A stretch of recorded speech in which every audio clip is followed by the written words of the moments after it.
gorgeous texture for your garden. This is something that I believe if you want if this is for the shade, right, Barbara? I don't want to say that incorrectly because I don't have your info out here. Full shade, right? Shade. Yeah. Okay. So I just wanted to make sure. So I don't know if you'll recall, last year we did a bunch of shows together, you and me, a couple of them from your store, and we were talking a lot about your shade plants, which the other live plant providers here don't bring very many shade plants. And a lot of people love to see you come along because you've got these beautiful shade plants that we can place under trees or in those totally shady areas of our garden that other things won't grow. So this is a perfect example, and they have a beautiful, they're called painted ferns for a reason because they have beautiful coloring, don't they? They really do. It has this silvery green leaf, and then the vein, the stem, is this beautiful purple that kind of bleeds out into that feathery fern. It is so pretty. The texture in itself is gorgeous, but the color. And Carolyn, you know, you've walked through our greenhouses here. I had a lady the other day. She said, okay, I picked out everything I need for my sunny garden.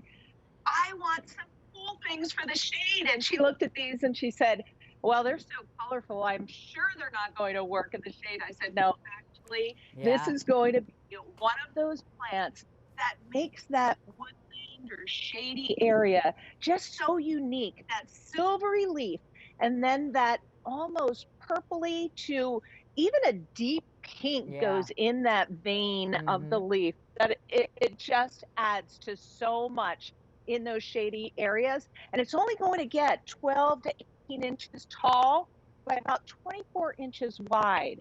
So I love that it's not going to be taking over any areas. This is so predictable. Every year it's going to come back and be this beautiful color, this beautiful shape, and it adds so much to those areas that might be a little boring. This makes them not boring at all. And also, if you, like my mom, are now, your yard is filled, it's finished, you're only doing pots now, this is a perfect potted plant as well. But make sure it's in the shade. It likes the shade. Barbara, how big does this get? How far apart should I plant them? And these actually do come as a potted plant, correct? Yes, they do, okay. Which is awesome. So that also makes it very easy to see where you're going to plant them. You're going to plant them at the level that you receive them in. Okay. And yeah, they are great as a potted plant. They are going to get about 24 inches wide. So at least give it that much space in between the plants to actually see the form of the plant and really enjoy that color. They're beautiful. Do they need any particular type of soil, or will they do well in most parts of the country?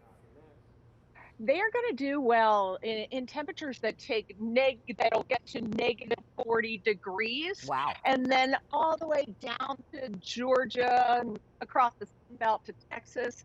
So they'll take some of those warmer temperatures as well. I do water them in when I plant it, and you keep this moist, not soggy, but it'll take any kind of average well-drained soil. And Carolyn, I always forget to say this, another bonus with this one is it's deer and rabbit resistant. Yeah. So if you've got little bunnies that hop around in that shade garden, they're going to hop right past these. So you won't. Oh, they are. They're not part of the bunny salad for dinner tonight. So as many other plants are. So again, final quantities of the season on these. We started with 2,000. We have about 500 or so left to go around, and that's it. And remember, you're getting a set of 2. So if you have a large shade area that you've had difficulty growing things in, get a few sets of these, put them about 3 feet apart so they can get to their full size and really spread out and look gorgeous. You're going to get green leaves with kind of a frost, and then the veining running through them is pink and purple. I mean, I think these are gorgeous. Yeah, so unusual. Now, again, we love to bring you things that really, really easy to grow at very low maintenance, and something that's going to come back year after year, but be so unusual in the color, in that texture.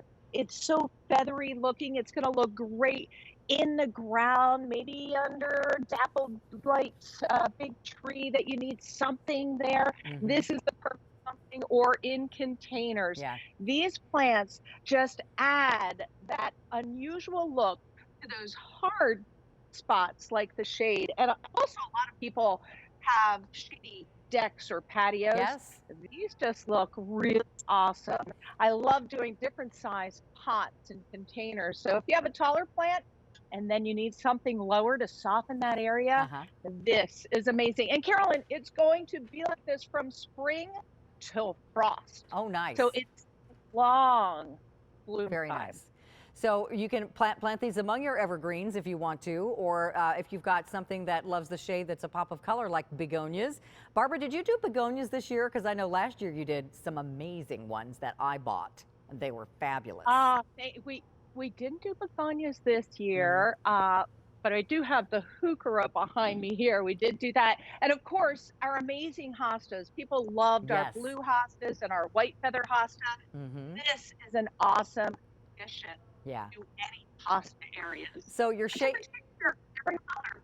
and your shade garden doesn't have to be just a bunch of bare mulch. There are a lot of great ideas that we have from Barbara King that you can put in the shade, and they'll be beautiful texture and color for the shade.